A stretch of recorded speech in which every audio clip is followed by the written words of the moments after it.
Everyday Moodlings. I'm your host this week, Jury Parks, and we are going to be working on using some die cut letters to create a Christmas handmade or handcrafted Christmas present. So, a couple of things here that I wanted to mention. In November, we covered a lot of different types of letters, from sticker letters to letter stamps.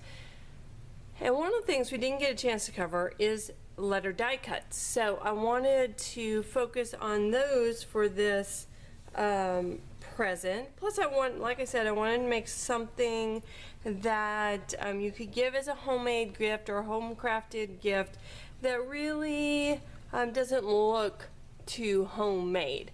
I typically do not give a lot of handcrafted items simply because I don't think most people, that's what they're looking for. My family usually enjoys them, particularly my mother, so this particular gift will be for her. I decided I would create a watercolor painting using the letters for the word joy, and I found this really cool photo frame. It's basically an easel. Hopefully you can see that well in the video. There will be pictures of it as well. And so I'm doing a Christmas piece for her that she can put in here, but during the rest of the year she could take it out and just put a family photo in there instead. So you'll notice this particular frame comes with a mat. So I took the mat size into consideration as I configured everything for the piece. And I like that it's kind of an off-white. It almost matches my watercolor paper, so that'll be a really nice look. So for my die cut letters, I actually used the Cricut, which, you know, it's awesome. You could hand cut them. You could use a stencil for this part as well if you want to.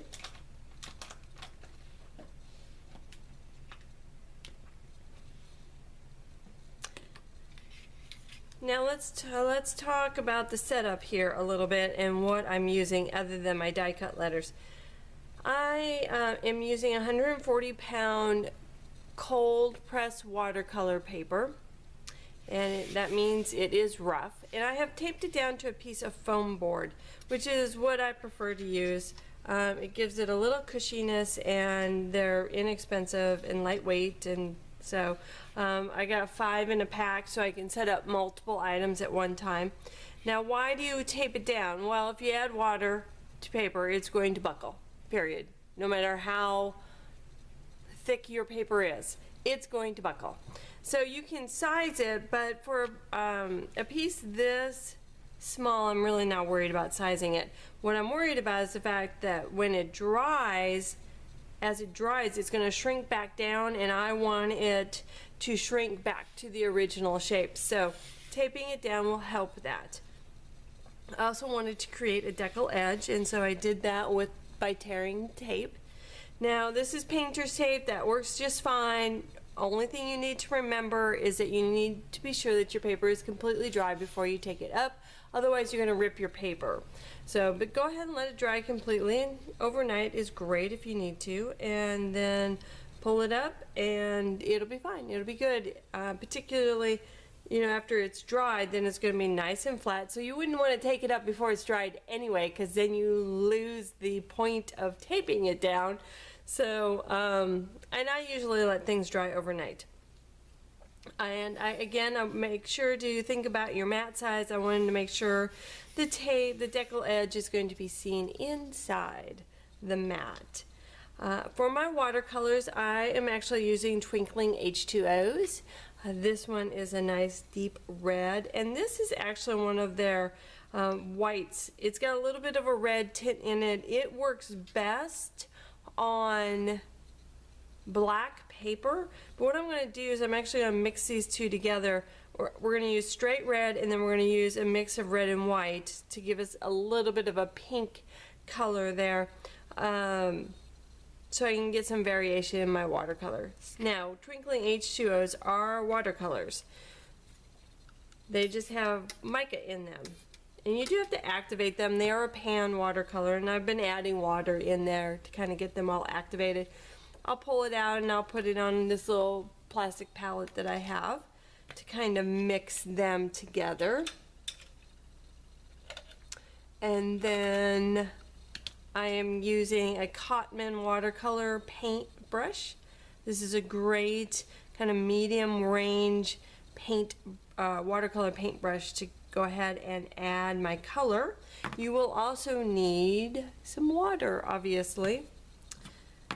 So the first thing we're going to do actually is to go ahead and put our letters on here. Now originally I kind of thought I would outline them with watercolor pencils, and then you really wouldn't see that line at all by the time we got done, but I decided I wanted a sharper image, so I'm actually going to outline them, and I'm choosing to use a gray pen so that it'll be a little bit more subtle look than if I was doing black. I can always go back if it's not strong enough. I can go back and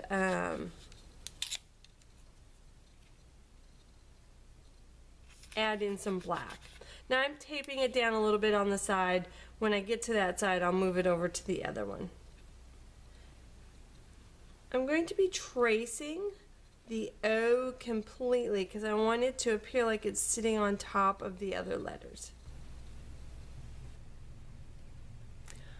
Okay, so we have our letters all done. Now I'm choosing not to mask them off. I could do that. But I think I have enough room to work here to go ahead and get my color down and not get it too far into my letters. And the way to do that is to and to get a nice watercolor look is to actually add water to every place else except for your letters. And then that water edge will prevent the color from going into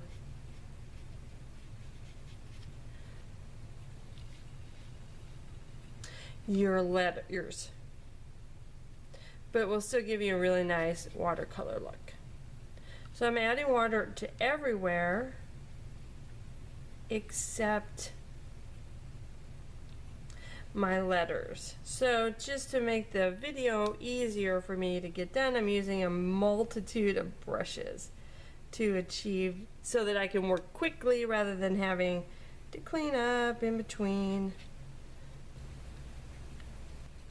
Now I've already mixed my colors here, so I'm going to start out with this deepest red because I want that around my letters, and then as I move outward I'm going to add in some of the more pinkish version.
Okay, so I've gotten my watercolor paint down.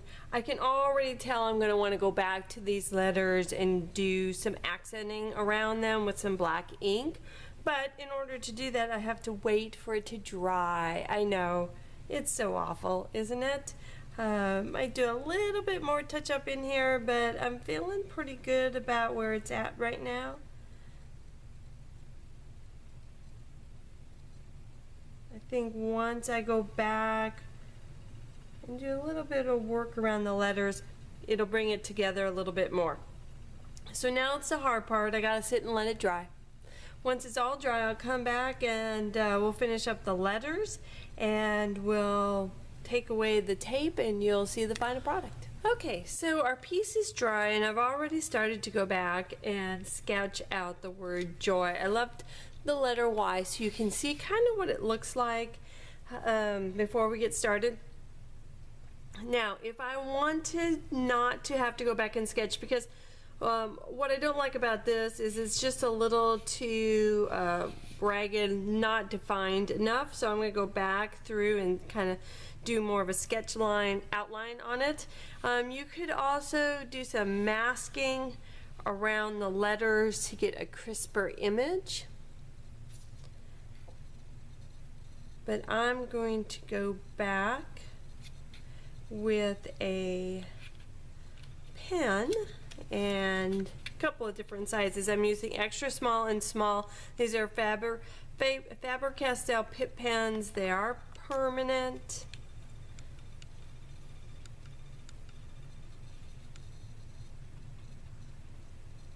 And on a rough surface like this, I find it's best to use them straight up and down.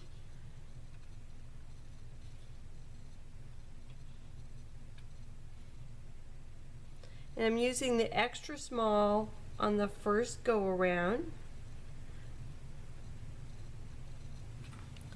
Now I'm going to go back in with a small and do some sketching, making those lines thicker but still have kind of a sketch feel to them. I tried using the medium and it was just too thick. I lost the sketchiness of it.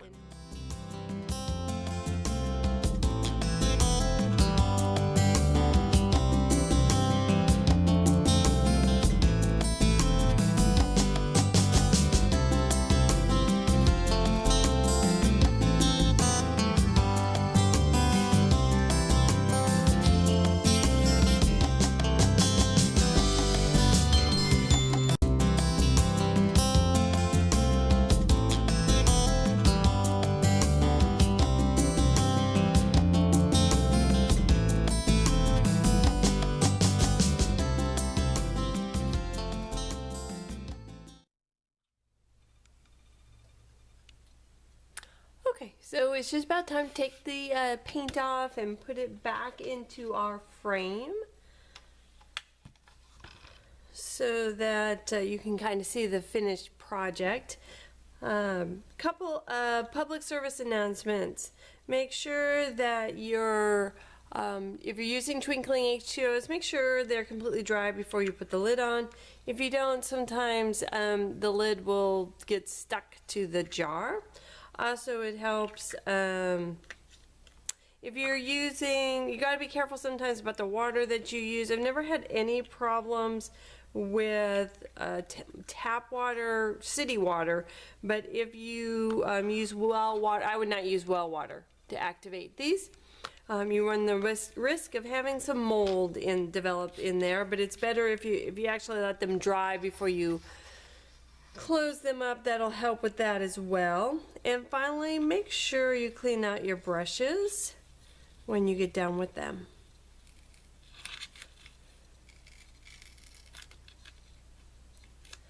Now when I pull back the tape, I'm pretty gentle, and you'll see me, I'm not pulling it up, I'm pulling it back. And that'll help to keep from your paper ripping.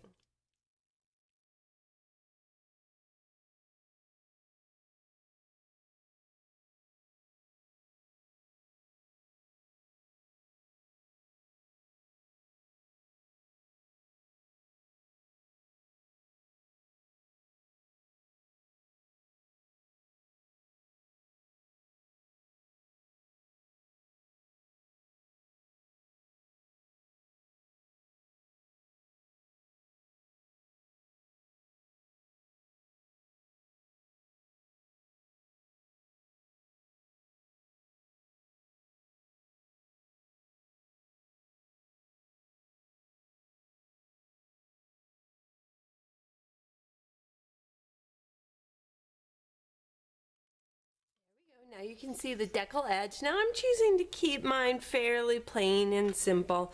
You could go back in, maybe do the letters in gold. I love these Wink Stella pens, these glitter shimmer pens. Love these. You could go back and paint your letters. Since I have a mat, you might be able to put in a few rhinestones or gemstones. Since you have a little space there, but I'm going to choose to kind of leave it simple. Because the gift's not just about the watercolor piece, it's also about the frame and reusing the frame. And I'm just putting in a little post-it note tape to kind of keep it in place as we set it back inside our frame. Because the frame itself is going to keep everything in place. Looks like I might need to clean my frame before I send this off, or at least the glass. That's what happens when it sits on top of my workstation. There we go. So there we have it. Just a fun little handcrafted gift to send someone. The gift is not just about the piece that you've done, but also about the frame they can use all year long. So rather than just giving a simple frame, this is a nice way to make it an extra special holiday gift. If you have any questions about anything I did here, please be sure to let me know. All week long, we're looking at different kinds of gift ideas that you can give, from baskets to handcrafted items and more, as well as some gift wrapping tips. So be sure to stop by the blog. And until next week, I'm Drew Parks, your host at Everyday Moodlings.